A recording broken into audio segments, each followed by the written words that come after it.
এক ছিল ছোট্ট গ্রাম, নাম তার শালবন। সেই গ্রামে থাকত হরিপদ আর তার বউ কমলা। তাদের একমাত্র মেয়ে মালতী, যার বিয়ে হয়েছে পাশের গ্রামের এক ভদ্র, একটু লাজুক কিন্তু ভীষণ ভোজনরসিক ছেলের সঙ্গে, নাম গোপাল। একদিন মালতীর মা বাবা ঠিক করল, জামাইকে দাওয়াত করে আনা হবে। কমলা বলল, শোনো হরিপদ, আমাদের জামাই কিন্তু খুব খেতে ভালোবাসে। আজকে ওর জন্য মুরগির ঝোল বানাবো, জমিয়ে আপ্যায়ন করতে হবে। গোপালও খবর পেয়ে খুব খুশি। সে মনে মনে ভাবল, আজ তো শ্বশুরবাড়ি যাচ্ছি, নিশ্চয়ই ভালো কিছু খেতে পাবো। যথাসময়ে গোপাল শ্বশুরবাড়ি পৌঁছালো। তাকে খুব আদর আপ্যায়ন করা হলো। হাত মুখ ধুয়ে বসতেই সামনে এল গরম ভাত আর ধোয়া ওঠা মুরগির ঝোল। গোপালের চোখ তো চকচক করে উঠল। কিন্তু গল্পে একটু টুইস্ট আছে।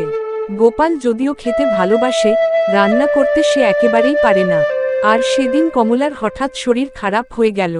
সে বলল, মালতী, আজ আমার খুব খারাপ লাগছে। তুমি তো রান্না করতে জানো না ভালো করে, জামাইকেই বলি না একটু ঝোলটা নাড়তে। মালতী লজ্জা পেয়ে গোপালকে বলল, শোনো, তুমি কি একটু রান্নাঘরে গিয়ে ঝোলটা দেখে আসবে? গোপাল তো ঘাবড়ে গেল। সে তো কোনোদিন রান্না করেনি। তবুও জামাই বলে কথা, না বলাও যায় না। সে রান্নাঘরে ঢুকে দেখে হাঁড়িতে মুরগির ঝোল ফুটছে। সে মনে মনে ভাবল, ঝোল তো ফুটছেই, আমি একটু নেড়ে দিই।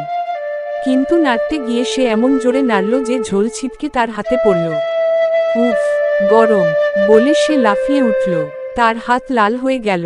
বাইরে বসে হরিপদ সব শুনে দৌড়ে এল। বলল, কি হলো জামাই? গোপাল কাঁদো কাঁদো গলায় বলল, আমি তো শুধু নাড়তে গিয়েছিলাম, মুরগির ঝোলি আমার হাতে লেগে গেল। এই দৃশ্য দেখে মালতী আর কমলা হাসি চেপে রাখতে পারল না।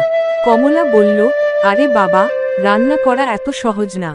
তবে তুমি চেষ্টা করেছ, সেটাই বড় কথা।